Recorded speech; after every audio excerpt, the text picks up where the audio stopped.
Hello, everyone. Good afternoon, depending on where you're located.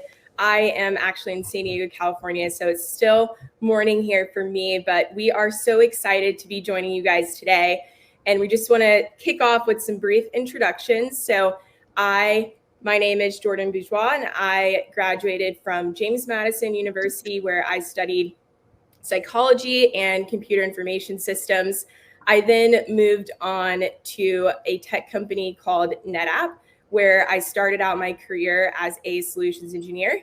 And then I transitioned over to ServiceNow, where I work today about a year ago. Same role, just a different tech company. And so far, it has really been a great experience working at ServiceNow in the pre-sales space. And I am very lucky to be joined by Ravon Jafar and Jessica Reese. And I will give you guys a brief introduction on both of them. So starting with Jessica. Jessica graduated from Duke University, where she studied both public policy and computer science. She has worked in a variety of professional settings, ranging from startups to mid-sized fintech firms and even to larger multinational corporations. So Jessica has experience not just in sales, but also engineering and corporate strategy. And today, Jessica works at ServiceNow as a senior manager of data strategy and operations. So working very closely with our company to bring our AI initiatives to life. So thank you, Jessica, for joining us. We are so lucky to have you here. And then also with us, we have Ravon Jafar, who graduated from UC San Diego in 2016 with a major in math, computer science, and also a minor in business. She currently is a software engineer at ServiceNow, working for our HR engineering organization, where she is helping to create features that streamline the HR workflows and improve employee productivity for our customers at ServiceNow. So thank you both, Jessica and Ravon, for joining us today. We are so excited to hear from you and your experiences and your journey that you've gone through up until this point, bringing you to ServiceNow. Thank you. Thanks so much for that introduction, Jordan. Happy to be here. Can't wait to have this discussion with you guys. Yep. Happy to be here. Awesome. So we're going to get right into it. I feel like, with anything you do in life, preparation is a big part of that, right? So my first question for you guys is, what are some of the things that you did early in your career to prepare you for advancement and for where you are today? Yeah, so thanks for that question. Great way to kick it off. So honestly, there are so many things that work for so many different people. There isn't one kind of path that I can say works for everyone. But some of the things that I tried to take advantage of is just kind of having a really close relationship with my manager. So, setting up, one-on-ones to talk with your manager quite often, just so you can kind of have these check-ins and get feedback on how you're doing and, showcase to your manager what you're working on and what you may be struggling on, getting help where you need it. I think this really helps, showing your manager, just your accomplishments, as well as the fact that you care to learn and improve yourself. So, definitely set up these one-on-ones with your manager. I'm really lucky that my manager currently already has these one-on-one set up every other week. And so if your manager doesn't have those set up, I would encourage you guys to do that and set it up yourselves. And sometimes there are even these career level guides that will that your manager can share with you. And that's kind of how I try to base off of, if I'm looking to get promoted, go to the next level and advance myself, I can kind of use it as a kind of guideline for what I should be working towards to get to the next level. So, definitely take advantage of that. There are always resources you can ask your manager. And then just another thing that I would always suggest is just always keep learning, seek learning opportunities everywhere. This is going to help you grow not only for your career, but just in your own development process. Seek out projects that are challenging, just learn new technologies. I'm speaking as a software engineer, so there's always classes that you can take, online courses. Sometimes your company offers free courses as well. So really, really take advantage of that, because, you just need to keep improving yourself. And, that's ultimately what's going to help you launch you to, your next level in your career. Mm-hmm. So. Yeah, absolutely. That was great insight, Ravon. I really agree with that. Definitely leveraging those that have kind of walked in your shoes before you, right? So I'd say the manager is usually someone who has a bit of experience that you can definitely learn from. And just to add to that, I would say, even prior to maybe starting your first full-time role, really beginning to build your network.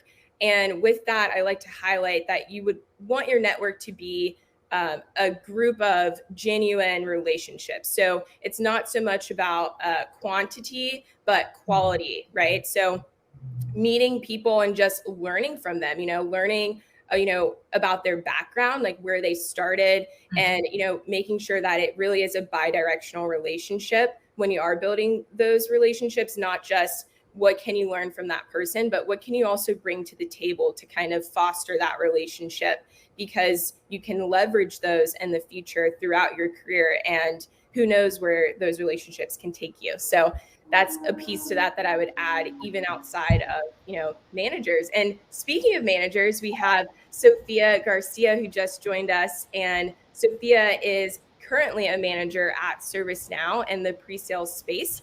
Sophia manages our team of solution consultants.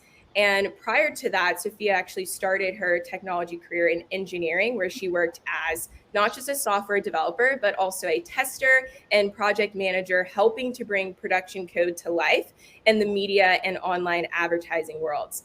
And since then, Sophia has been at ServiceNow for 8 years now, more so in that pre-sales space, where she really enjoys helping our customers solve their challenges and also achieve their goals. So welcome, Sophia, and thank you for joining us. Thank you. Good morning.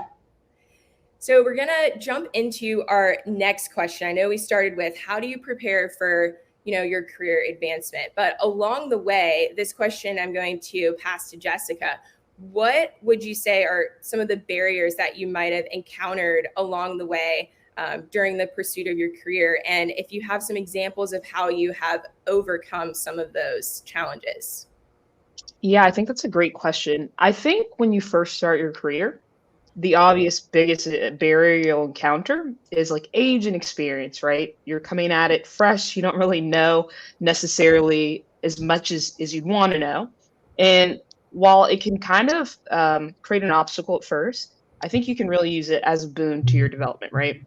And you can do that in a couple of ways. You can use that as an avenue to really kind of fill your cup full of knowledge, right? You can use that to actually ask questions. You should never be afraid to ask questions to the people you're working with, because ultimately they know you're an entry level employee.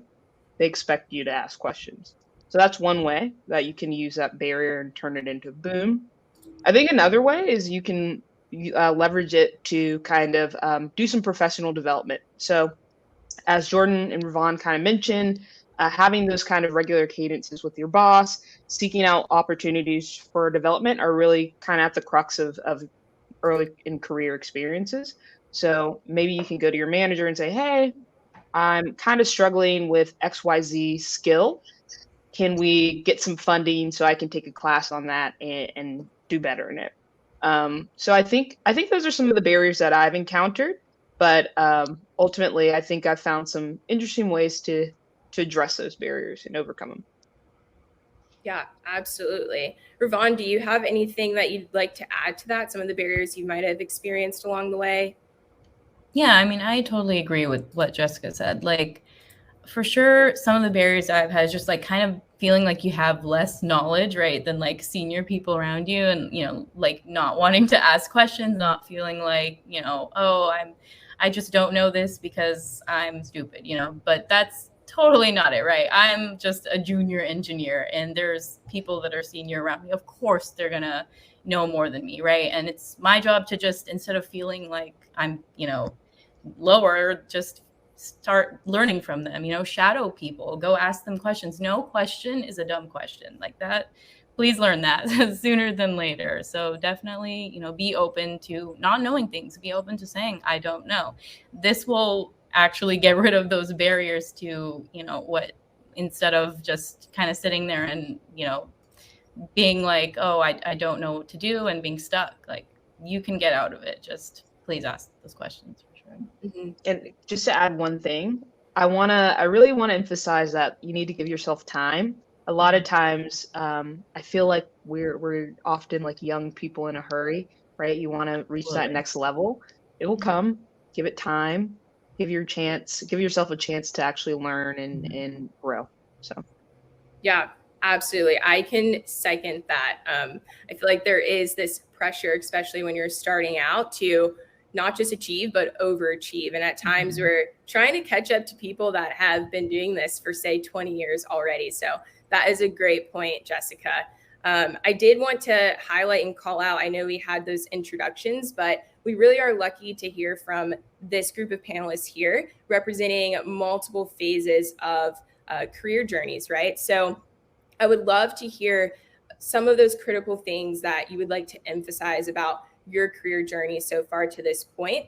So starting with, the fact that a career path is not really a linear thing, right? You can change your career path and explore new things. And with Sophia being at the manager phase of her career, I would love to hear from you about sharing how your career path might have taken a few turns and how you have explored new paths along the way.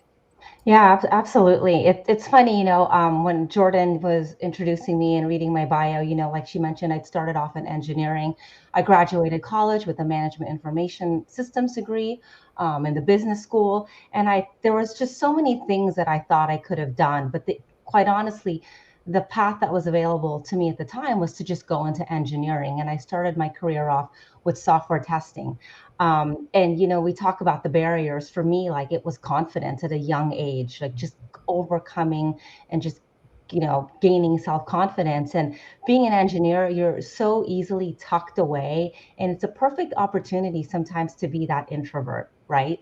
And then I realized a few years into my career, I'm like, gosh, I'm really bored. So I tried different things, like going to software development, project management, and eventually became an engineering manager.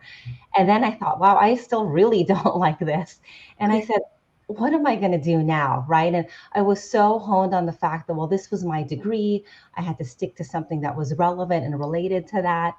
And it's interesting, I had friends in pre-sales, and they were the ones that really boosted my confidence and told me, hey, you should really check out pre-sales. I was like, I don't know, I'm such an introvert. Can't imagine just talking to people outside of my normal day to day. And so I made the move. And quite honestly, my first job was not great. I really struggled. The lack of self-confidence was so apparent in that first pre-sales role. And I was like, I can't do this either. And then, I think what's really important about platforms like this and establishing your network is to have a support system around you that, will tell you honestly, you can do this, or, hey, maybe, this is something that you shouldn't do and you should think about something differently. But, I was given the opportunity to come interview at ServiceNow, still thinking I couldn't do this job. There's no way. I was freaking out about the interview. And somehow I got the job. And I joke to this day, to one of the managers that I had. I'm like, I would have never got hired, I feel, but I just right place at the right time. And I look at my career here, 8 years at ServiceNow. I had a pretty successful solution consulting career path, and I was so happy to just do that. And again, a network of people told me, hey, you should really explore leadership. I think you'd be really good at it. And I'm like, no, I hated it when I did it as an engineering manager. And, with their help, I did it. And I have loved the role so far. So it just goes to show that, like, it's not a straight path. Mine was definitely, and I think is still going to be, a roller coaster. And that's okay. Just as long as you truly enjoy what you're doing, you enjoy the people that you're working with, that's all that matters. Mm-hmm. Yes, absolutely. I love hearing that story, Sophia, because it really does speak to the fact that it's okay to take a few turns, right? And your path is not going to be the exact same as someone else's. I think sometimes we see, oh, this person is in the role that I am aiming for. Maybe I should follow the exact steps that they took. And I think, it's great to learn from others and their experience and their journey, but to remember that you really are creating your own journey. And it's totally fine to try out one thing and then switch to something else. And that's truly how you will learn, what is the right fit for you. So thank you for that, Sophia. And then passing it over to Ravon, I'd love to hear from you in terms of where you are in your career now and what are some of those critical things that you would emphasize? Sure.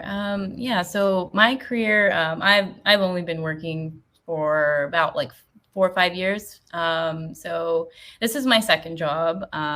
So I don't have like as much experience, but I can say that even in this short amount of time, I can kind of figure out like what I like, I do like and what I don't like about like jobs just going through each one. So I would say starting from like high school, college age, from the advice I would give for back then is just don't compare yourself to others because, like Jordan mentioned before, like no one's path is going to be the same. I remember, being completely distraught over, people who got jobs right out of college, right? And it took me 6 months to get my first job. And that really, in hindsight, it doesn't even matter, right? Mm-hmm. It really does't. So I would say, just take your own time, be comfortable with the job that you're going to join. If it doesn't feel right to you, don't join. You don't need to take the first offer, right, that you get. And then going forward in my first job, I actually worked in cybersecurity, and, it was really, really cool at the time, but I found out that that actually wasn't really for me. So, some advice I would say there is just like, you don't have to stay at a job if you don't feel like, you're not really vibing with the work, you're not getting the opportunities that you want. If you feel stuck, if you feel like you're not getting the support that you need, please, look for other opportunities. You don't need to stay there. I mean, it was my first job. I was a junior engineer. I thought, this is just how it's going to be. It's going to be hard. It's going to be, I'm not going to like everything that I work on, and that's okay. And I just thought that this is how it was going to be. Right. Mm-hmm. I have parents who are like, oh, this is a safe government job. They wanted me to stay there and retire there. Right. Like that's just kind of their mentality. And that's what I thought I had to do. Right. Like, oh, I have to stay here and, I'm just going to keep climbing the ranks no matter how long it takes. But I still felt pretty stuck there. I felt like, oh, I'm not really being seen here. My manager's not listening to me. Like I'm not learning what I want to learn. And, it took me 3 years, but, I finally left that job. So, definitely pay attention to these things. Like you don't have to stay somewhere if, you don't feel supported there. And then, so now my current job at ServiceNow, I'm loving it here. I actually feel like I have many opportunities to grow and, go into different avenues. I feel, really supported by my manager and my team. I feel like there's a lot of opportunities to learn things and, I just feel much more secure here. So that's kind of makes you feel like this is a better fit for you. So really pay attention to kind of those red flags and don't be afraid to move on if you need to. Mm-hmm. Yeah, absolutely. You make a good point to listen to yourself and don't feel like you have to stay in a role if it's not working for you. I'd love to hear what are some of the practical things that you did to kind of look for that new role and transition to it when you realized it wasn't a good fit.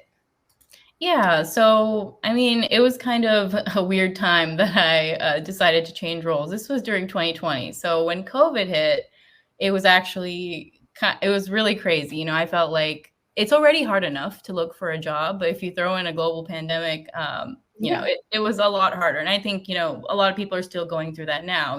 There's still a pandemic out there. So definitely what I tried to do is kind of just keep afloat on like the newest technologies, get myself ready for this new role. What do I actually want to be doing? If cybersecurity wasn't it, okay, that's good. Like I've cut out something that I wasn't interested in. And, the world of software is so big that there's so many things I could do, right?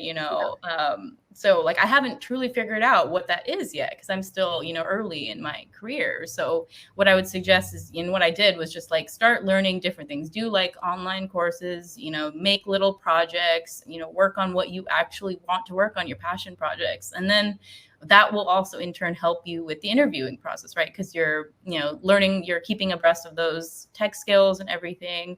And I did all, as many practice coding question as possible.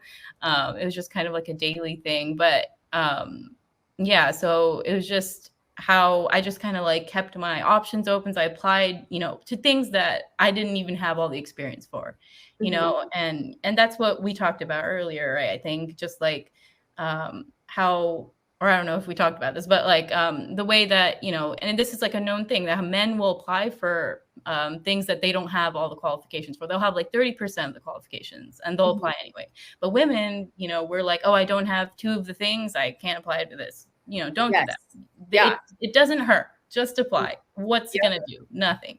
I always say you won't get a yes until you ask, right? So that still applies to when you're applying for a job. You won't get that interview, you won't get that phone call until you apply. So that's a great point. So definitely going after the opportunities, even if you don't meet all of the qualifications, trying out different areas of interest, whether that's with online courses or maybe even leveraging your network, outside of the company that you're currently in. I think those are all great ways to kind of explore those other opportunities. And similarly, I transitioned to ServiceNow actually from my former company during that time.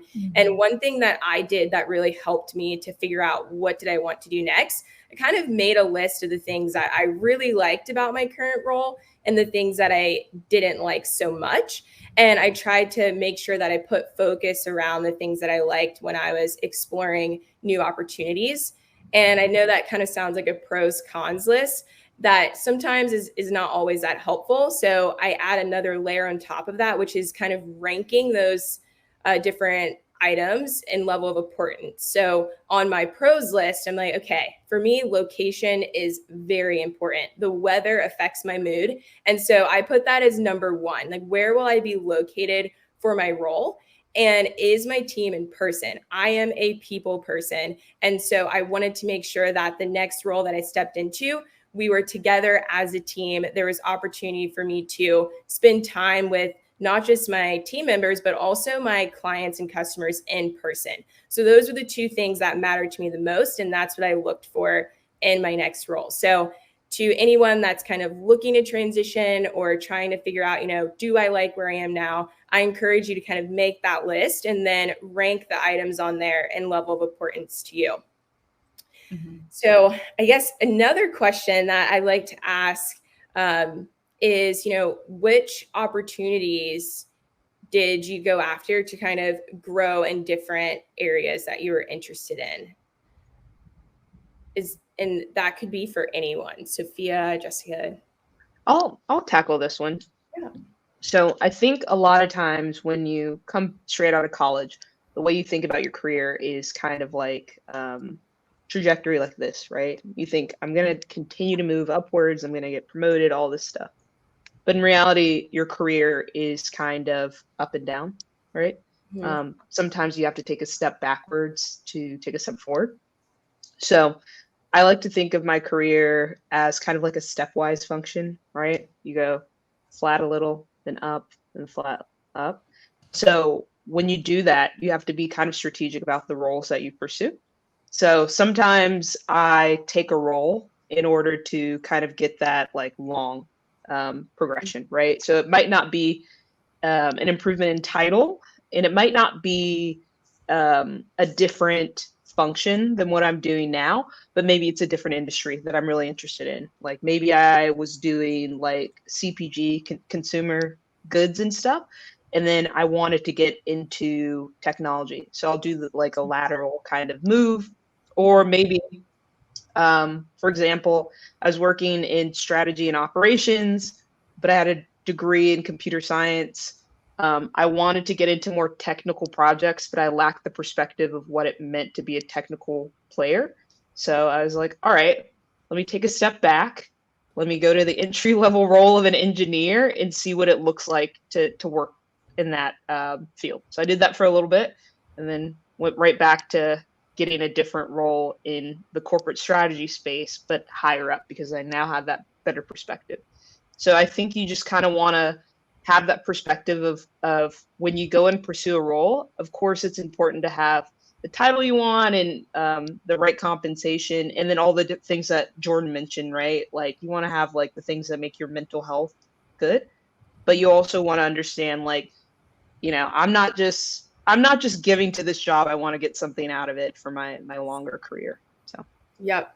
Yeah, absolutely, Jessica. And that's a great point, is not just always looking for the next like promotion, but you can make that lateral move like you described. And one thing that I always ask myself is, what am I looking to gain from this role? Like, what am I looking to learn and kind of add to my set of experiences? And then what will I bring to the table in this role? And for me, that's what really fills me up, is knowing, what I'm going to learn from being in that position. So that's a great point, Jessica. And with that, as you're, going after all of those opportunities and trying to advance your career, I think one thing that we have to keep top of mind is kind of that work-life balance, and how do you maintain that? So I'd love to hear from Sophia, being at ServiceNow for 8 years so far and just being further along in your career. How have you kind of balanced, work and life, and especially with how things are now, kind of with the remote environment where, our team has access to us pretty much 24/7, and same with our customers. So how do you balance that? Yeah, I think it's a constant juggle, right? Because there's the demands of your work life, there's the demands of your personal life and your family. I've always had this mindset of work has to be fun. And I tell my team, like, the most important thing for me is to have fun and to just be respectful of your peers, right? So we all know that, we have appointments or there's commitments that you have in your personal life. As solution consultants, Jordan and I have the benefit of a really flexible schedule, right? And so I've always told the team, work-life balance is going to be really important. If you have to take time off during the day to take care of something outside of work, as long as you work hard, you deliver, you don't let anyone down, take the time, right? It's so important to be there for your family, to be there for people outside of work. And then the mental health piece, right? I believe in, physical activity, getting out there, working out, yoga. That really, really, for me, helps calm my mind. And if that's doing it at 6 a.m. or in the middle of the day when you have like an hour break, or at the end of the day, that's really important as well. I think I've had phases in my career, probably the first few years that I was at ServiceNow, where I felt like I really had to prove myself and prove to my team that I could do this job because of the struggles I'd had before. So I was working a lot, a lot. And if I had continued to work that way, it wouldn't have been good for me. And I don't think it would have ended well. So, and I also think it's important to be upfront with your leadership on what's going on in your personal life if you think it's going to affect your work. And it's not that, we need to know everything as managers, but our job as a manager is to help remove barriers, to help you become successful. And I consider that also a success in your personal life, right? So, being there for your partner, if you're taking all your time working, your partner and your family are going to think like, well, this is not a great job for me. It may be a great job for you, but it's not a great job for me. So some things to think about is just really think about your balance and how you can achieve that. Yes. Yeah, absolutely. And I really like hearing from the manager's point of view, like how you look at it with your team in terms of being able to remove those barriers. And that just is not just in work, but also in life, because of course your life affects, how you're performing in work. So thank you for that, Sophia. And Ravon, I'd love to hear from you. How have you been able to kind of juggle work and life in your career? Yeah, so absolutely. I want to give another big plus one to ServiceNow's flexibility with scheduling, because this, like, coming from a different type of job, like this was like, heaven to me. So that's definitely something you should think of when you're like looking for your next company. Like look into their culture, what kind of scheduling do they have? Like this will really impact, your life and your happiness. And I would say for me, things that I try to do to keep this work-life balance is just really, putting my mental health and my physical health like before, everything else. Because if those things are bad, I'm not going to do my best work. So, what's the point? So things that you should definitely do, and they sound really easy, but like take a lunch break, do not look at your messages, do not look at work things. You're going to take your lunch break and you're just going to, enjoy it. Just, I can't stress that enough. And also try to finish work around the same time each day. It's so easy, especially working remotely, like working home. There's kind of no like office that you need to leave. Like where I am right now, this is my bedroom, like there isn't like a kind of difference between work and then home life. So it's kind of up to us to kind of compartmentalize that. So like if I'm at my work desk, this is work. But if I'm away from my work desk, I don't want to have to think about work because I also, need to sleep in this room and I don't want to stress about work while I'm sleeping here. So really try to separate those two things from each other. And I would say just kind of having a good routine really helps me as well. So, try to, like I said, finish work around the same time and then, find some time to exercise. It only like 30 minutes. If I don't do anything, at least like taking a walk, right? Just going outside, seeing the sun because we're indoors all day long. And yeah, just making time to do things that you like to do, right? Because if your life is all work, and you don't have any time to yourself to have fun, you're gonna kind of like, start hating your job. It's gonna eat up all the fun time, right? You make time for your passion projects, make time for your friends, right? That's ultimately what, is kind of more important than, not saying more important than your job, but like, it's what's going to last you and make your happiness and make you work better ultimately as well. And it'll prevent burnout, right? So definitely keep a routine, keep yourself healthy, put yourself first, call your mom, do that. Yes, absolutely. Thank you, Ravon. That was great insight into how you have balanced work and life. And I see we have a really great question from Kate in the chat. So thank you, Kate, for throwing that in there. What are some good questions that you can ask during an interview or maybe while talking to future coworkers to evaluate how work-life balance is handled at a company? Jessica, would you like to start with that one? Sure. Yeah. I think it can be tricky, right? You can just come out and ask about work-life balance, but sometimes the level of candor varies, right? So I think you can ask questions about like, hey, well, can you tell me, like, walk me through a typical work day? They might give you an example there. Maybe ask them about, hey, what do you see like someone in this role accomplishing in the next 30, 60, 90 days? That can give you an idea of what like the workload is there. You can ask a little bit about the team culture, right? There's certain like keywords that might like help you understand like this team will expect a lot of post work hours or something like that. So you can always do that, but I think there's always an ability to set a boundary, even if your team might have over 40 hours a week working. You have to come in, and this is a skill that you get over time. You're not going to be able to do this as well when you first get a job, but like you have to set a boundary of like, I have my yoga class every Wednesday at 6 p.m. I will be attending that. I'm sorry, I don't do meetings after 4:30 or whatever. So, but yeah. So yeah, those are some great questions, Jessica. And to Kate's question, I would even recommend reaching out to current people that work at the company that you are even applying to. So before you even get the interview, highly recommend you can leverage LinkedIn, go to the company's page, go to people within that company profile. And even if, they're in a completely different department from what you would be interested in working at, I think that would be a great way to hear from a current employee on what it's like to work at that company, even prior to your interview. That's something that I've done anytime I'm just interested in learning about a company and if I even want to apply to work there.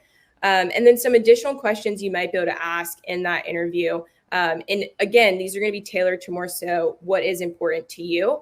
For me, I really like being a part of the community and getting involved with that. And that was one thing I had at my previous company that I wanted to continue with in my next role. And so with ServiceNow, during my interviews, I was curious to hear, how does ServiceNow give back to the community, or what do we do to be a part of the community?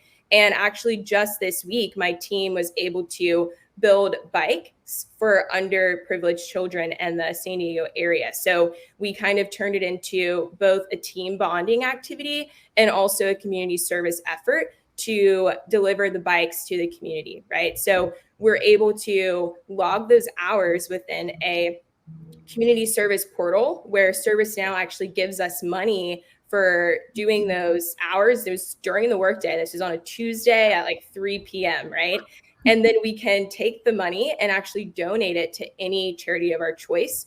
And during the entire month of October, ServiceNow is actually matching our contributions. So I feel like I just talked a lot about that, but it's because that's something that's really important to me. And I'm really excited that that is what ServiceNow does and really supports that effort. So those are some questions that I would ask, like how does this company participate in the community? Yeah, and I would add to that too. I mean, I agree. Like, I also did a volunteering event recently at ServiceNow. We were like packing up lunches with Rise Against Hunger.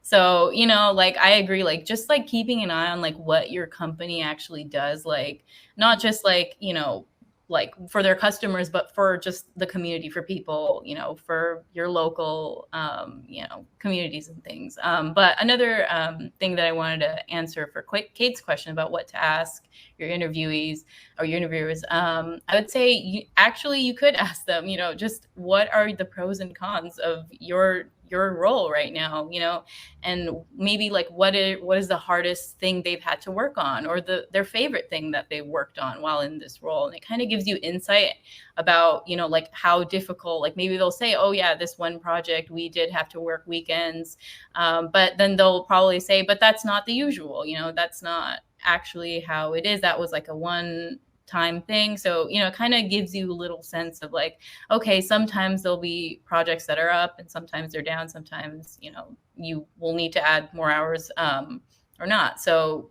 just ask them, you know, just like ask them like they're your friend, right? Oh, how's your job? You know, what do you do? How many hours do you work? What would you expect me as a new person coming into your team to, what are my roles going to be? You know, what kind of things am I going to do in this role? And like starting out, like what does onboarding look like? What am I going to learn? You know, how am I going to catch up to speed? Because there is like, you know, varying onboarding as well. Sometimes they just kind of might throw you out there and you start working immediately. And other companies like ServiceNow, we have a really like good onboarding because there is a lot to learn. So they know that, and they give you the time to ramp up. We have like a 3-month onboarding program specifically tailored for us. We go to boot camp, you know, we have an onboarding buddy. So we get to learn from people on our team. And so, yeah, I think definitely keep these in mind, and like, don't be afraid to ask your interviewer questions. Have like a list of questions ready to go. And, you know, then just like kind of keep editing it as you go on. You'll only get better, right? With each interview, you'll get better and better each time, and you'll feel more comfortable asking these questions. So yeah, thanks for that question, Kate. Yes, thank you, Kate. That was a great question. I know we are coming up towards the end of the panel. We have a little over 5 minutes left. So I wanted to go around the horn and ask, you know, starting with Sophia, what advice would you give yourself if you go back in time and give yourself advice kind of at that mid-career phase? Yeah, so I'd say, don't put too much pressure on yourself, right? And I really feel like that's in any phase of your career. I think when you reach the mid-career phase, I know for me, I am looking to my past a bit, but now I'm thinking, okay, how many more years do I have of my career, and what do I want to do with it, and how do I make an impact? And sometimes when I think about that, it it stresses me out. It's like, well, I'm not at the stage where I need to be mid-career. And so I start applying all this pressure on myself to, think about what's next. And if I take a look back, and what I tell the earlier in career folks and people on my team is that, your career, like your life, it's going to happen organically. There are steps that you're going to do. There are going to be situations that you're involved in that maybe force you to go in one direction versus another. But those decisions, just go with your gut, right? Let it happen organically. Do what you feel is right, and have such a strong group around you, a mentorship group, a friend group, family, your partner, whatever, that is just going to be there to just bounce ideas off of. So yeah, that would be my advice, is just don't put too much pressure on yourself and just continue to have fun. Yes, absolutely. Thank you, Sophia. And I personally will be taking that advice. And next, I want to pass it to Jessica. What advice would you give yourself kind of for that early career, like first job out of college? Yeah, I think one thing that I would say that you can probably take with you throughout your career is um, welcome rejection. It's a part of getting a job. It's a part of growing. It's a part of getting to the next level. And I'll tell you, I've had a lot of jobs, and I've liked what I've done in my career. I've had way more rejections, and I don't reflect back on those rejections as like something that negatively impacted me for more than, I don't know, like a week or two, right? Because ultimately, like, despite the rejections, you are still who you are. We all have like gaps in our knowledge and places we can grow, but it's not a condemnation of who you are as a person and what you're able to achieve. So take the rejection that you're inevitably going to get. We all get it, and you got to move past it and continue to aspire to be what you want to be, because you'll get there. Absolutely. Yes, Jessica, I love that. Taking those rejections and not letting them stop you, prevent you from pushing forward, especially when you are starting out early in your career. And then lastly, a piece of advice for those that are maybe, if I were to look back to myself when I was in high school and even college, I would put less focus on the end goal and trying to figure out where do I want to end up, and put more focus on really enjoying the journey along the way. And rather than trying to align every single experience I had to where I wanted to end up, to more so focusing on just having a wide range of experiences that I really enjoyed and had interest in. And I say this because when you're in high school or in college, it's very hard to pinpoint exactly where you'll be in 20 years. And I personally put a lot of pressure on myself to figure that out and kind of map everything I did towards that. Okay, senior year, I need to do this in order to do this in 20 years. It's very extreme. A lot can happen between high school and 20 years into your career. So looking back, I wish that I would have put more focus on just enjoying the experience that I did have and going after the ones that I was just simply interested in.